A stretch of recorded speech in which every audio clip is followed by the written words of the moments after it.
I, 23 female, recently moved in with my boyfriend, 23 male. We've been dating for a couple of years now, and my parents don't know about him.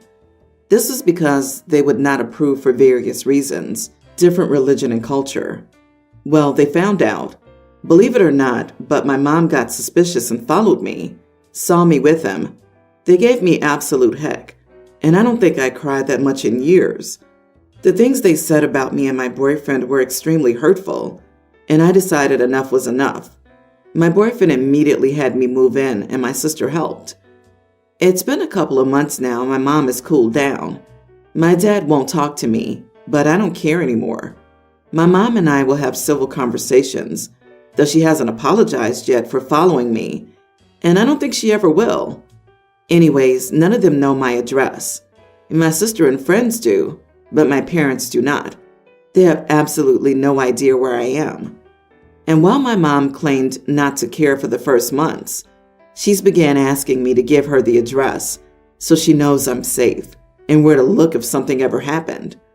Thing is, I don't want to. She promises she won't tell my dad until he cools down, but I don't believe her. I also don't want her to come over and find more things to judge my boyfriend for either. The pros just don't seem to outweigh the cons for me. My mom's really upset about this. She keeps saying that she's just trying to make sure her daughter's safe and that I don't understand how scared she is. She said that I'm being inconsiderate towards her and causing her a lot of stress. My boyfriend says that it's ultimately my choice, but he'd prefer that my dad doesn't find out. LOL. My sister doesn't know what she'd do, but said that our mom is pretty stressed. I feel a little bad, but again, I don't feel it's worth it. Am I the idiot?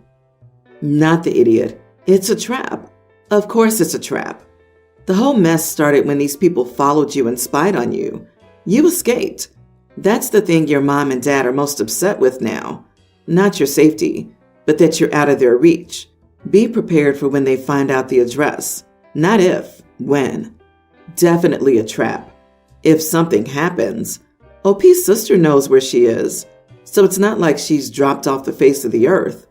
OP, they can reach you by phone if they need to get in touch with you, as long as you respond to them in a timely manner, even if only by text. There's no reason for them to claim to be worried. Your boyfriend took you in because your family's toxic. He has stated that he doesn't want them to know. Please do not betray his trust by telling them. It isn't just about your safety, but his as well. Yeah, pick up the phone and tell those people that due to their inappropriate behavior and the way they treated your boyfriend, you will not be giving them your address. Tell them to self-reflect, that they owe both of you an apology. And if they can't do that, you wish them well, and then go no contact. They sound controlling, classist, or some form of religious stupidity, so I wonder why you would even want that. Yeah, I'm surprised that the mom and dad haven't escalated to a private investigator, or air tags, or hacking her phone by this point. OP, your mom keeps saying that she wants you to be safe, but the fact that you're in a safe place is causing your parents to lose their minds. Don't give them your address. Not now, not later. You may even want to stop by your local police station preemptively to make sure your family doesn't list you as a missing person. You are an adult and can live a life they don't 100% approve of. If she can't agree with that, it means she thinks that your boyfriend may be the one who will hurt you. She thinks that your boyfriend may be the one who will hurt you. Statistically, this isn't an unreasonable thing to worry about. I understand OP's mom being a little stressed, not knowing the boyfriend. It definitely sounds like OP's parents are against the relationship for other reasons, and the fact that OP's friends and sister are on her side tells me OP isn't in any particular danger, but your argument by itself isn't a very good one.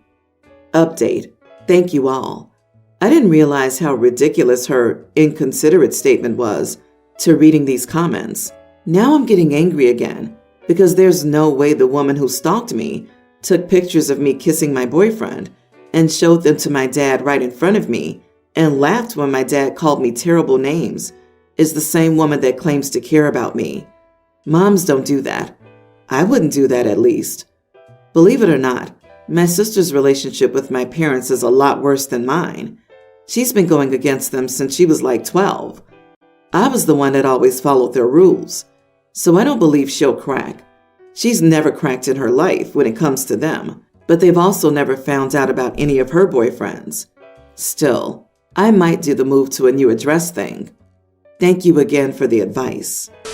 My male 29, wife's 28, new hobby is talking about how she has various mental conditions, including depression, ADHD, OCD, PTSD, and anxiety. I told her that if she was concerned about having these conditions, we should seriously go to a mental health professional to get her evaluated. However, she always refuses to go to a doctor because she doesn't need someone else's validation. I told her it's not about validation. It's about finding resources to help you live a better life and cope with your struggles. Still, she refuses. I know many people struggle in long lines and waits to get mental health diagnoses, or sometimes are not taken seriously. That's not the case for us. We have great mental health resources and clinics nearby and enough money to afford an evaluation.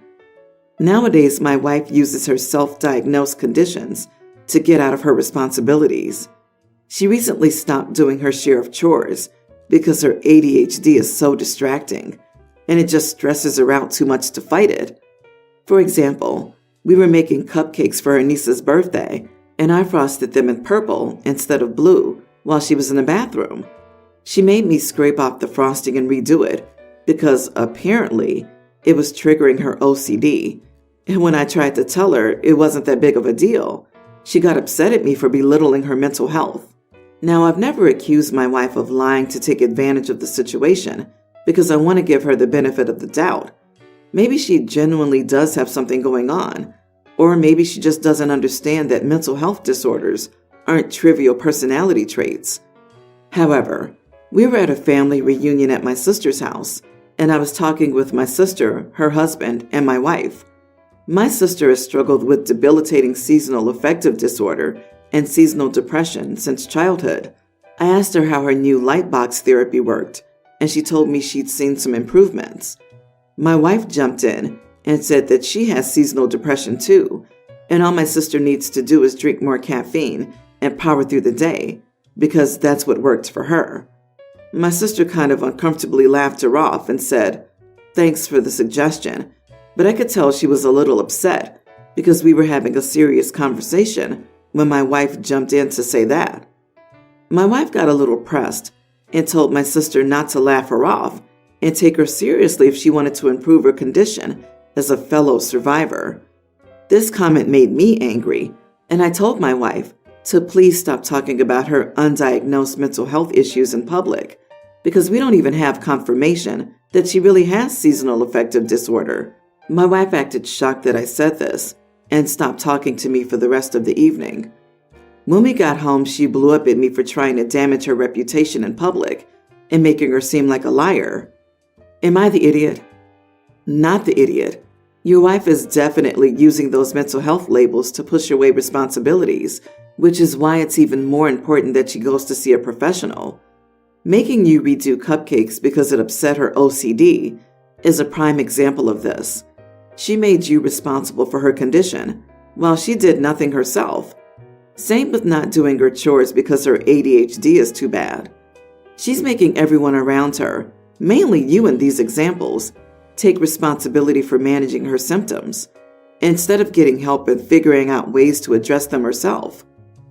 Very well put. OP is not the idiot, and his wife can't have it both ways. Either she gets a diagnosis from a professional and starts taking steps to mitigate what are actual medical issues, or she insists on not seeing a medical or mental health professional. She should stop making this supposed mental health struggles the central defining feature of her interaction with the world, not to mention requesting all kinds of accommodations and unearned validation from others. As the parent of someone who really has been diagnosed with ADHD, severe anxiety, and severe depression, which almost cost their lives, I find this behavior reprehensible and vile. I get that these are strong words, and I'm very, very happy that we can talk about mental health in the open without the same stigma, if even a decade ago. This is your hill to die on. She lacks empathy for those who are truly suffering and is pushing you around with it too. Force her to get an evaluation or run away from this relationship. I, female 30, live with my husband, male 31, and our young son. My sister, female 22, is still in college and had to move in with us 3 months ago because she had some issues with her roommates. Things were going fine until this argument. Also, she doesn't work, but my parents send her some money for textbooks and groceries, although she barely has ever contributed to the household since she moved in with us. We also live in a different state from our parents and family, so I'm basically throwing her in the streets by kicking her out, which would make me a big idiot. So my son comes back from school around 3 p.m. or 3:30. My husband works until 6, and I work until 5, although sometimes I have to stay an hour or 2 extra. This is not normal, maybe 3 or 4 times per month when we're behind in a project. We had a babysitter that would wait until he's back. He comes back home via the school bus and would stay with him until me or my husband come back from work. However, she recently discovered she's sick and told us that she can't continue working as she has to go through treatment. We thanked her for telling us and wish she would get better soon. I asked my sister to babysit our son until we can get a new babysitter, given that she doesn't have classes at that time. She told me she never agreed to babysit when she moved in here, and that I should have told her beforehand so she could find somewhere else to live. I told her that I knew this wasn't our agreement, but this was something exceptional since our babysitter has medical issues. It's neither of our fault, and she would prefer 100 times to not be in this situation. She still told me she can't babysit because sometimes she has to go to the library or to study with friends, and babysitting would limit her hours of studying. I got angry, maybe too angry, so I told her that we would never ask anything from her. We helped her because we wanted to be kind to her, and yet she can't even compromise to stay a few hours home just until we find a new babysitter. I ended up telling her she had a week to leave because we will not be providing food or a roof to a witch like her. One of my son's friend's mom is taking care of my son now. They go back to her home together, and I pick him up later. My sister tried to apologize, but I told her I don't want to live with her because she showed me her true colors. She's also told our family, and a lot of them are giving me crap for leaving my sister homeless. My husband, my in-laws, and friends support me, but it feels like my family isn't on my side. Makes me think I am an idiot, to be honest. Edit. It wasn't easy to find another person to take care of my son. I had to take 2 days from work, which will be taken from my next paycheck. Not the idiot. You weren't asking her to babysit indefinitely, just literally to help out while you looked for an alternative. She was all fine and dandy with living with you for free while not contributing at all to the household. And the first time you asked her for temporary assistance with something, she made it clear that she has zero intention of helping you out ever. You're under no obligation to help someone out who would not reciprocate when you need them. Everyone's the idiot. You were in a tough situation. Your babysitter left you for medical reasons, and you needed short-term help until you lined up a new sitter. Even if your sister paid some of her expenses, it is reasonable to ask her for help for a couple of weeks while you look for a new sitter. I don't think it's reasonable for your sister to refuse to help you at all, but I echo others that calling her a witch is extreme and undermines your position. Kicking sister out with a week's notice is also harsh. A month is usually standard. If I were you, I'd tell your sister that her apology's accepted, but you still want her out within 30 days, and you should apologize for the name calling. This is the best answer. OP, you're angry because your sister lives the life of a child, but is an adult in your house. I suggest you breathe and then have a talk with her. Ask her why you're obligated to help her, but she doesn't feel the need to reciprocate when you're in need of help. What makes you the villain is the one weak. That's hard to do. Tell your parents and other family members that you feel taken advantage of, and when they take a side, it shows who they favor in your eyes. So please stay out of it. Your sister bit the hand that fed her because your parents didn't teach her to be grateful. I, 45 female, have a 20-year-old son, Ron. He's deaf. He's high-functioning, almost like a regular adult without a disability. can speak and lip read, is independent for the most part, and just relies on me for some stuff. Yesterday evening, I was watching Love on the Spectrum with my son, and I told my son that even a special needs person could find love, and even though he was one of them, due to his deafness, he could still find love. He got upset with me and told me that deafness is not special needs. I said that being deaf is special needs because he relies on me for so many things, such as making phone calls for doctor's appointments, hearing fire alarms, etc. He said that special needs refer to those that are low functioning and cannot be completely independent, such as autism, Down syndrome, etc. And Ron said he was much more independent than them. I told him that he has to stop rejecting the fact that he's disabled and he's special needs, and there was nothing wrong with that. He got pretty upset with me and told me that I'm not a supportive person because he said that by saying he's special needs, I don't believe that he can ever be independent, and he just left the room. So am I the idiot for saying that deaf is special needs and my son is special needs? Edit. My son believes love is not meant for him due to his disability. He thinks no one would love him for how he is, which is why I told him that anyone could find love. He's told me consistently that he's forever alone due to his disability. Why in the world did you think it was a good idea to drop a "you see, even disabled people like you can find love" on him, and almost like a regular adult? What the heck, OP? You are the idiot just for this comment. And yes, deaf people do live independently. Your ableism is showing. This made me want to barf. Years and years ago, one of my great aunts went to bed, and in the morning when she woke up, she was deaf. She was exactly the same person, just her ears didn't work anymore. But she still lived alone, did her grocery shopping, visited relatives, and made my sister and me Barbie clothes. You know, like a regular adult without a disability. It's mind-boggling to me that you can have a 20-year-old son who's been deaf since birth and not know that many deaf people are offended by being called disabled, etc. Autism and Down syndrome are also in no way comparable to deafness or each other. You can't compare these conditions. They affect people in totally different ways. At 20 years old, he can decide if he has a difficulty and is telling you he doesn't. You need to educate yourself. I, 46 male, have a son, nearly adult, with my ex. I'm since married and have been for 12 years to my wife, 45. The doctors recently found cancer in my wife, but were quick enough to do chemo to shrink it, then remove it. It's not threatening if we can do this process. We needed money, and I gave my son my old car. It's in my name. I told him this was an emergency, and I had to sell it. He wasn't the only one who had to make a sacrifice. My wife and I had to sell much of her jewelry and our laptop. He was really upset by this and complained to his mom, who said it wasn't fair that we took his car. It was his form of transportation. I told her I'd give him rides to work if needed, and there's a school bus who could pick him up. This really angered them, and so now my son doesn't want to come by this weekend. I feel bad that he's suffering, but this was an emergency. You are the idiot. You don't take back gifts. There are other and better ways to get money for treatment. From now on, your son knows that anything you say is his can be stolen back.